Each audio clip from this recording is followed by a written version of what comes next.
Welcome back, everyone, to another episode. Today, we are speaking with Anna Lundberg, all the way from the UK. I'm excited for this conversation. Anna is a business mentor and life coach, author of Outside of the 9 to 5, which I just love, and podcast host, mom of two, and here to help you reimagine what success looks like and feels like. Anna, welcome to the show.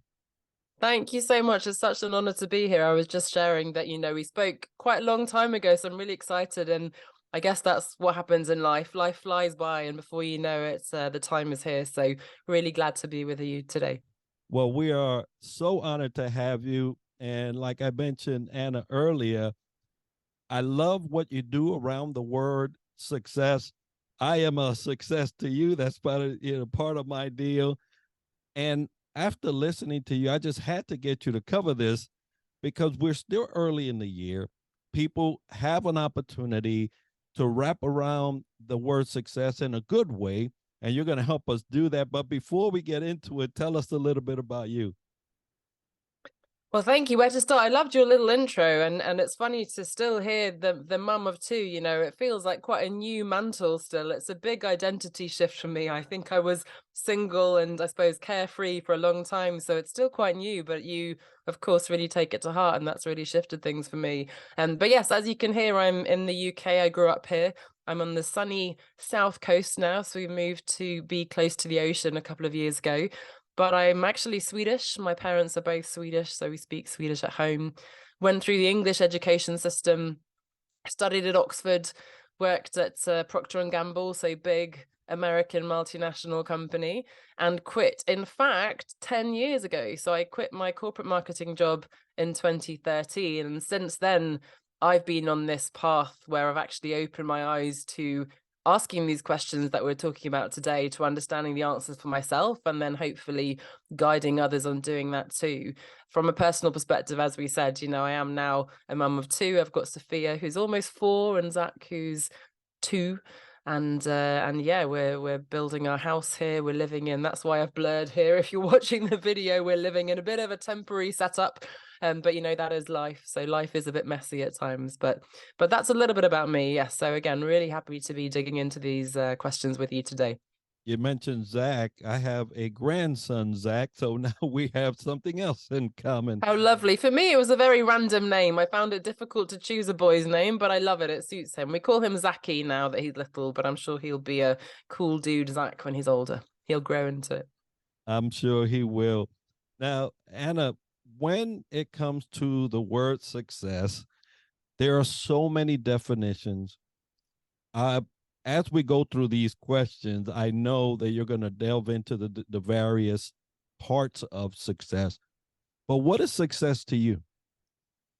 I love the question, and I always feel there's a bit of pressure because I tell everybody you need to define what success is. I feel like I need to have the perfect guru answer, but I'm going to cop out a little bit by saying it's individual to you. That's the whole point, right? And it can be quite simple.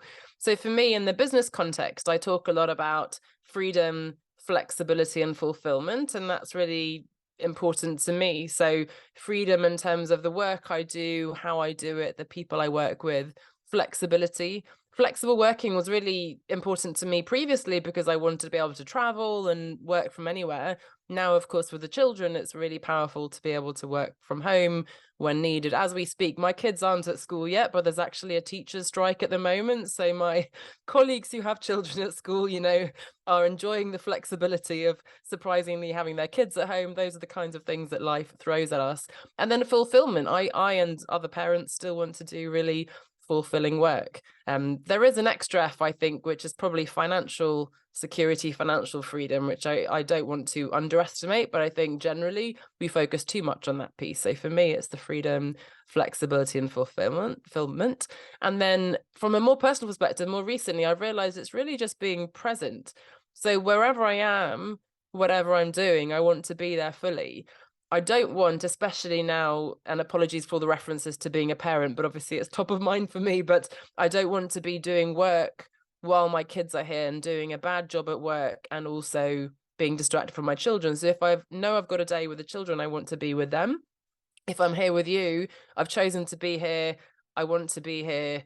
I'm going to be present with you. So that's my big, I guess, very big picture, but also very micro focus of success. I never want to feel I'm in the wrong place, and I never want to feel like I'd rather be somewhere else. So as long as I'm in a place where I'm happy now and I'm present with the person, with the setting I'm in, I think that for me is quite an important definition of success.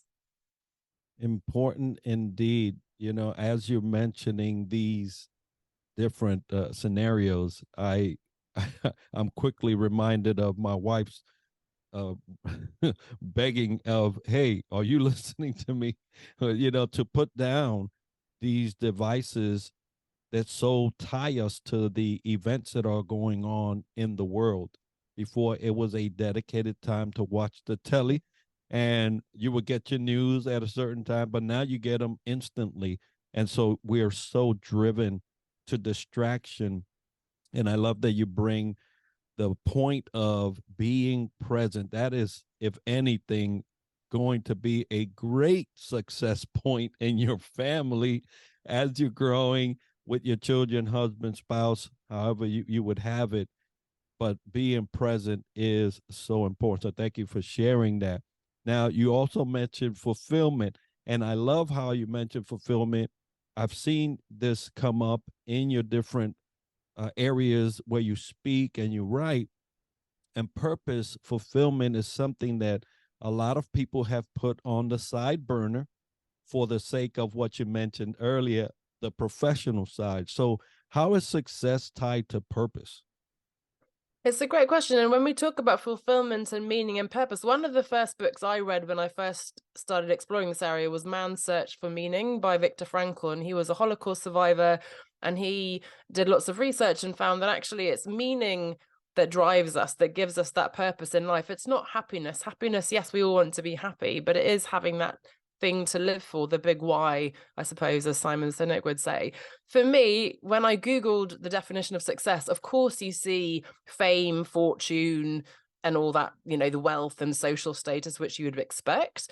But number two is the accomplishment of an aim or a purpose. So actually, success is the accomplishment of an aim or a purpose, which means success is your purpose. But it means you need to identify what your aim or purpose is. So it's exciting. And again, in fact, Viktor Frankl says something similar, that don't ask what the meaning of life is, ask what your meaning is. So really, in simple terms, success is accomplishing the goals that you set, but you need to make sure you're setting yourself the right goals. More tangibly, in the context of business and career, you may have come across this Venn diagram. It's sometimes called ikigai, which is this Japanese concept of the reason for jumping out of bed in the morning, the reason for living, the raison d'être, as the French say. And it's these four circles, which is the work that you really love doing, that you're really great at, that makes a difference in the world, and that brings you money. And for me, that's a bit more prosaic, but it's a super concrete framework that helps to take this big, what's my purpose, down into, wow, if I'm doing work that I love doing, that I'm good at, that makes a difference, and that brings in an income, that for me feels pretty successful, right? That ticks a lot of the boxes. I've often imagined a world of everyone living out their purpose, and talk about euphoria. Talk about this heaven on earth, right? Because most people are living someone else's purpose, right? When you talk about getting out of that 9 to 5, I jetted myself, right? I got out of that myself, but it was because I realized that I was turning in my purpose for the purpose of someone else. And when you come to that realization, it's very sobering. Sometimes it's very sad. You think about, wow, all the time that I've invested in someone else's dream, and I've set aside my own for the sake of success. And it's amazing how you break that down. Thank you for that. And talking about those things that we think are success, and usually around the professional setting, the professional goals, attaining of this ladder over this ladder and this situation and that position. And success is usually looked at from that angle, but what are other different areas that we can achieve success and still feel like we've accomplished something? Well, that's so important. And exactly as you say, I think we've never asked ourselves these questions. I've interviewed so many people and they say, well, I was living the definition, as you said, of my parents or of society, or we just kind of blindly stumble along. I just did what I was supposed to do based on my upbringing and my parents and whatever, my schooling, good school, good university, good job. You just kind of do it. And funnily enough, I was interviewed by a journalist a few weeks ago about a midlife crisis. And I suddenly realized there's that moment when I think, and it happens at different times. I don't know if, I turned 40 just a few months ago. So I'm feeling it. I'm seeing the wrinkles and I'm thinking, oh, maybe I'm getting to that point. But I think you wake up and suddenly you're like, hang on a second. I've been sold this, generally the corporate dream, the American dream of I'm going to work really, really hard and it's all going to be worth it. And probably I'm going to marry and have 2 children and all the other typical things we're supposed to do. And then you think, okay, I'm getting these promotions, I'm here, but actually, now what? Is this it? Is this what I've worked for all my life? And so, as you said, especially I think if we tie our whole identity and our whole purpose to our work, unfortunately, as we're seeing now with the economic climate, with unexpected but probably inevitable things that happen, we might face redundancy. We might have an illness that means we can't work. We might burn out. We might choose to leave. And then if our whole life, our whole identity, our whole purpose has been built on this professional success, what then? So part of the work I've done is broadening the definition of success beyond work. So of course, work is important. We spend a lot of time there and it brings meaning and fulfillment, not to mention an income that allows us to do everything else. But I use what I call the 5 L's model. And I love a bit of alliteration from my English literature school. So it's live, love, learn, lead, laugh. So it's live is your health and your well-being. So thankfully, there's a lot more focus now on taking care of your physical, mental, emotional, spiritual, even health. That's a foundation for everything. If I have a migraine, if I'm super ill, whatever it is, then I can't take care of the kids, I can't work, earn a living, so none of that matters. So your health and well-being. The second one is love, relationships and belonging. So there's an element of romance and so on, and of course your relationship with your partner is really important. If you have a partner, and with your children, with your parents, with your family, but also your broader community.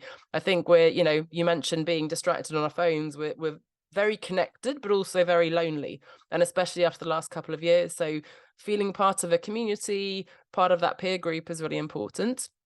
So live, love, learn. For me, one value is lifelong learning, and I'm sure you share that as many of your listeners do. So, challenging myself, getting out of my comfort zone. What am I doing to get to that next level and not to stagnate? Live, love, learn, lead is the career side, but career in terms of what we said, meaning, purpose, making a difference, not just the career ladder. And the final L is a bit tricky. It's laugh. So it's fun, it's spontaneity. But what's the point of all this if we're not enjoying ourselves? It's the hardest one. And, as a mother of young kids, it's the one that easily gets deprioritized. I'm quite good now at going for my runs and going to the gym. I'm doing a course, I'm doing all the others, but the fun is the one that unfortunately, tends to get a little bit deprioritized. So that's really important. But to me, it sounds odd to say that success is having fun, but there's an element of that balance of learning things, of achieving goals in my professional life, but also in my personal life, of nurturing relationships with my family and so on, right? So it's a lot more subtle, a lot more maybe, simple, but really meaningful to me. So I'd really encourage your listeners to consider success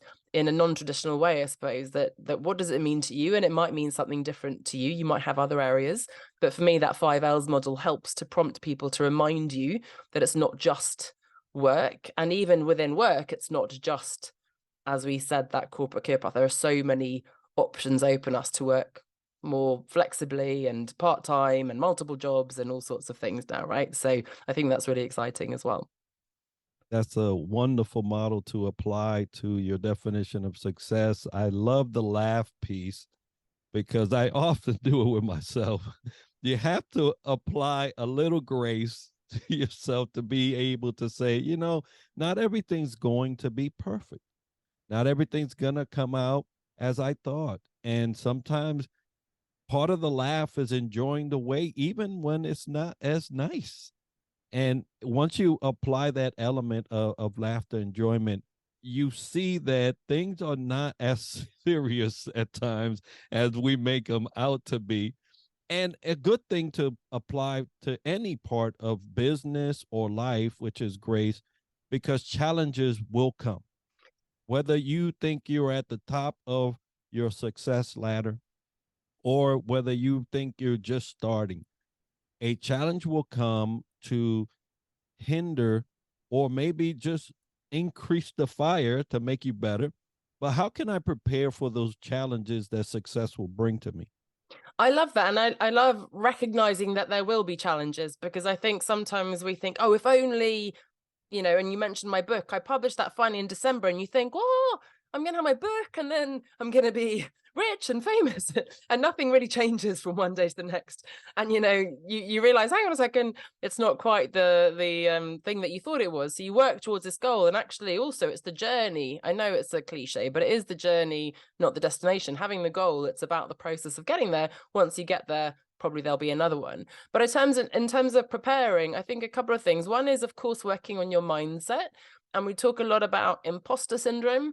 And I've written a lot in the past about how you overcome imposter syndrome, but I'm realizing more and more you'll never overcome imposter syndrome because you're constantly raising the bar. If you're doing exciting things that are pushing you and helping you grow, you're always going to be in a slightly uncomfortable position. And I begin to realize that even the most incredible leaders in their space and so on have doubts too.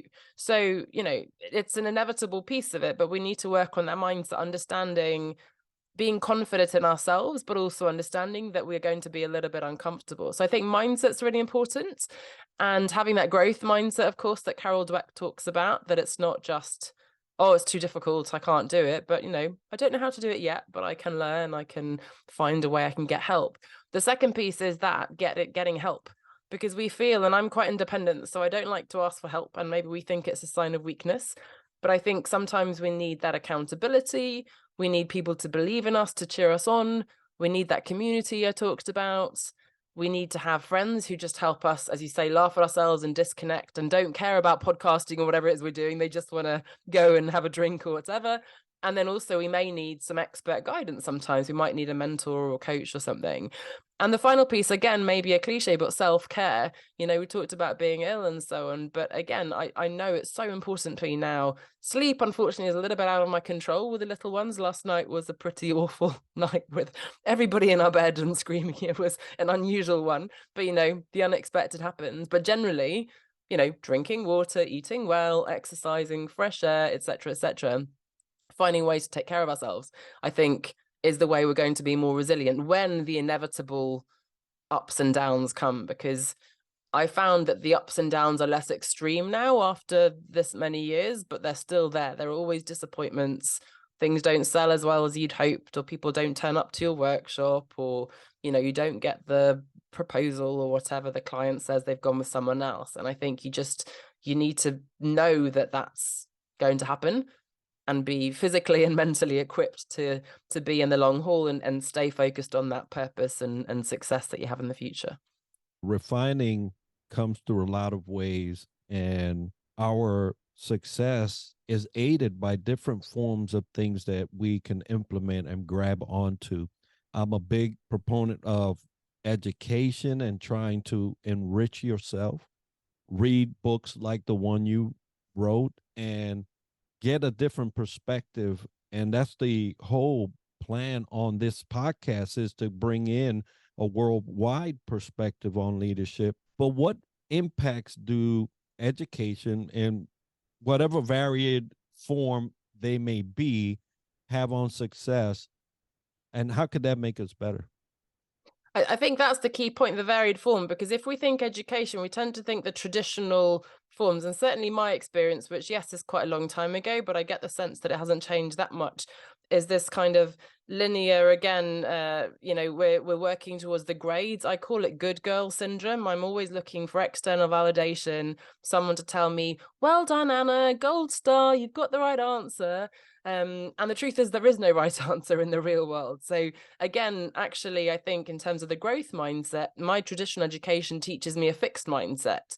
In my case, luckily, I was good at a lot of subjects. I graduated, I went to an American school actually the last 2 years. So I graduated valedictorian, top of my year.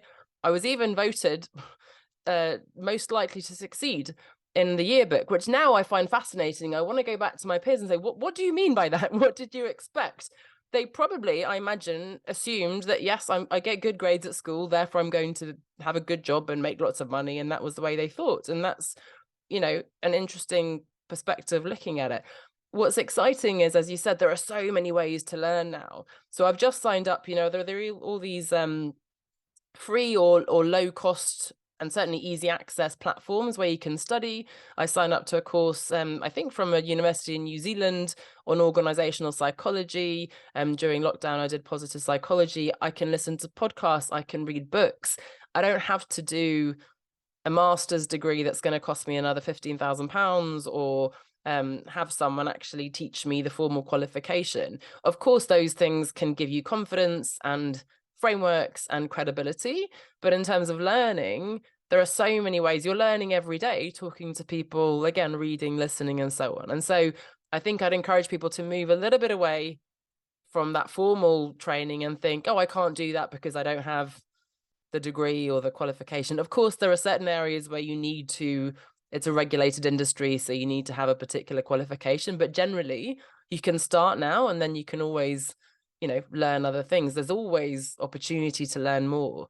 But I do think, unfortunately, the traditional school system doesn't set us up for this broader success. And I would love to see things about financial education, mental resilience, and all these topics that we just are more about a critical thinking approach rather than learning things. We've seen now, of course, with ChatGPT and all these AI things coming, you no longer, they used to say at school, oh, you're not going to have a dictionary in front of you, but actually we all now have Google. I watched a TV show in the UK where they had to find some different shops with a map, and the guys were like, oh, maps are a bit before my time. Which made me feel very old because suddenly they didn't know how to read a map, because I guess they just put it into Google like an Uber driver and they don't need to know what London looks like anymore. You just follow the path, which is quite scary. So in a way, it's no longer knowledge and facts and things we need. It's the discerning ability to separate fake news, to assess whether a source is valid or not, to make up our own minds and so on, to ask questions, to explore, which is a very different skill set to just reading a textbook and learning the correct answers. And again, there is no right answer in the world. We're all kind of just fumbling through the dark. So I think a lot more softer skills, interpersonal skills, being more comfortable with uncertainty, ambiguity, all these things are going to become much more important than the traditional hard skills that we learn at school and so on. Yes, there's so much at our fingertips at any given time. And I was sitting in this same studio taking a course from Harvard. And I'm not going to Boston anytime, and Lord forbid, since I'm from New York. But a little rivalry they got there. The variety of ways to get to a place, especially in the terms of success, is great, but you have to figure out which one is best for you. Now, there are a lot of things that come up in that pursuit that will pose themselves as traps. And a lot of people get caught up in those traps. So what can leaders do to avoid the traps of the pursuit of success? Well, tell me more. What would you say are some of the traps of the pursuit of success in your experience? Well, you mentioned the whole feeling not part of, right? The imposter syndrome. That's a trap. It's a trap to get you to think that you don't belong. When all of your efforts, this happened to me, Anna, this happened to me this week. All I've done is try to enrich the world with more knowledge of leadership from a big scheme, a worldwide perspective. And then I get named on a list of 200 top leadership people of the world. And I'm looking at the names: Marshall Goldsmith, John Maxwell, Simon Sinek, Gary Vee, and I'm going down the list, and there is my name. And I'm like, what? How did that happen with this group of people? And it's funny how this whole thing, it's all I've been working for. And now it's in front of me. And now I'm faced with this dilemma of, do I belong? And it's a trap. It's a trap to get me to get sidetracked, get me to slow down, get me to give up a little, because I don't think that I belong. So that's one example for me. Well, first of all, a massive congratulations. That is absolutely incredible. My goodness. Yeah, to see your name alongside those people, clearly very well deserved. But as you say, we have that. I think we have the duality, and I sense the same. Of course, we wouldn't have that as a goal if we didn't believe we were capable. Everyone I coach knows deep down that they're passionate about this thing. They know they can do it. That's why they're doing it. And yet there's always that voice, oh my goodness, I'm not good enough, and I need to do another course, and maybe once I've written this book, then I'll be allowed to be, and and they've probably got it wrong, and they're going to find me out, and I can't possibly charge that much, and all these questions. So I think, again, recognizing that it's never going to completely go away. I think the things we talked about, of course, making sure that this goal that you're working towards is meaningful to you, because that's the worst thing, is if you've put all that hard work into something. The classic oversimplified examples is somebody, working towards the promotion and so on at work. Ultimately, they end up divorced, obese, and have a heart attack, and they get fired. It's a very sad story, but not so far from the truth in some cases. And you really need to ask yourself, and I think a big part of it is reflecting on what is important to you. So of course there are exercises. I mentioned that Venn diagram of your purpose. Reflecting on your values, I think, is really important.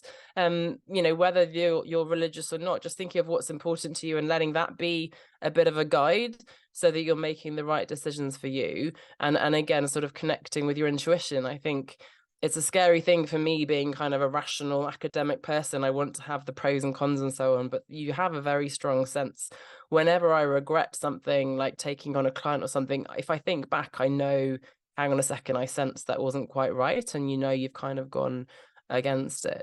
So I think, first of all, being super clear on what it is that's important to you and reflecting. And then again, surrounding yourself with those people who cheer you on and so on.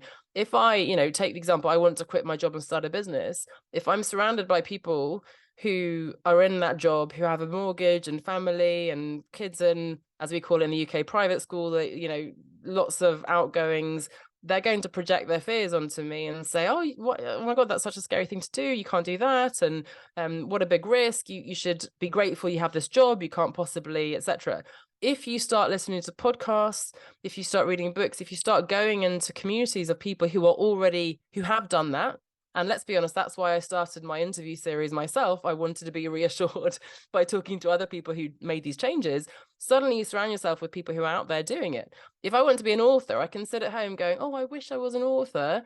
Or I can go and do writing courses and listen to a podcast about how to publish my book and make it better. Suddenly I'm surrounded by people doing it. So the question is not if I can do it, but how I'm going to do it and when. So I think it's, clear vision, and then having the support network around you to, when you have those inevitable doubts, go, Enrique, you totally deserve to be on that list.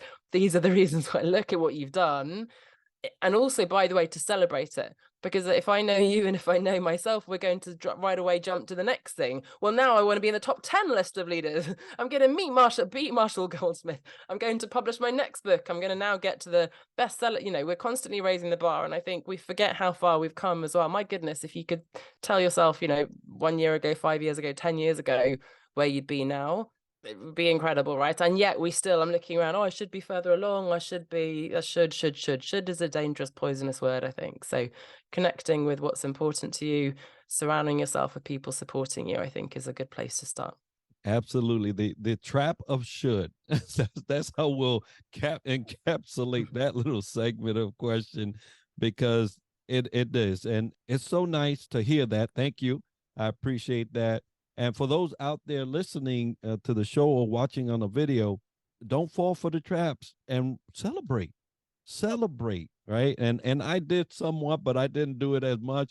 I'm going to do that today. So What are thank you you, going to do? Anna. Tell us, share with us for accountability. What are you going to do to celebrate? Well, I'm going to take my sons out and get some ice cream or something to help them understand that hard work pays off, but you must celebrate. So I love my that form of message. celebrating is just teaching my sons that they should do it themselves. Nice role modeling to them. It's something I think, unfortunately, yeah, we don't share with our children so much. I think that's really important if we're to have another generation who makes different mistakes than we do. I'm sure they'll make other mistakes, but at least they shouldn't make the same mistakes that we do. That's for certain. Now, Anna, I could sit here the whole day and talk to you because I really am a fan of your work. But if someone wanted to get a hold of you for your coaching, for your seminars, for your webinars, and all the things that you do to get your book, we make sure to highlight that as part of the show. How would they do that? Oh, thank you. Well, as a podcast listener, I guess the best place to go is the Reimagining Success podcast. So if you search Reimagining Success on your favorite podcast app, that's the best place. It's released weekly. I have a monthly interview where I do talk to people who have made a big shift in their career and life, and we have these amazing conversations. This is really my favorite thing about what I do, getting to speak to people like you who I would never have met otherwise. I don't know if I can hold it up now because of the blurry. This is the book you're talking to, which is my new book. I published my first book in 2018, so it's taken me a while to get this one out, but I'm really proud of it. Outside of the 9 to 5, which is available on Amazon, and One Step Outside is my brand, so it's based on that concept. Everything you've ever wanted is one step outside your comfort zone. So onestepoutside.com has everything you need. But the Reimagining Success podcast, that's my big message. As you can hear, that's my passion, to get you to question what success means. What is that aim or purpose in your life? And are you working towards it? Are you moving closer towards it? And are you celebrating when you get there as well? An important reminder. Amazing. We will have that as part of the show notes and video so you can get a hold of Anna and her work. Anna, thank you so much for being with me today to share this success episode. We're so happy that you were able to join us. Folks, today's episode is sponsored by Triad Leadership Solutions and Superpass, which are powering our website and app, Southern Sweet and Sassy Coffee, and Harchester, London. If you enjoyed this episode and learned something interesting about the topic covered today, make sure to subscribe and let us know by leaving a comment right now. We're always looking for new ideas and guests that can add to our show. So if you know someone or have a topic that you would like covered or featured, let us know by leaving us an email at triadleadershipsolutions@gmail.com. And be sure to tune in next week for another episode where we dissect leadership from another angle. And as we like to end the show, success to you.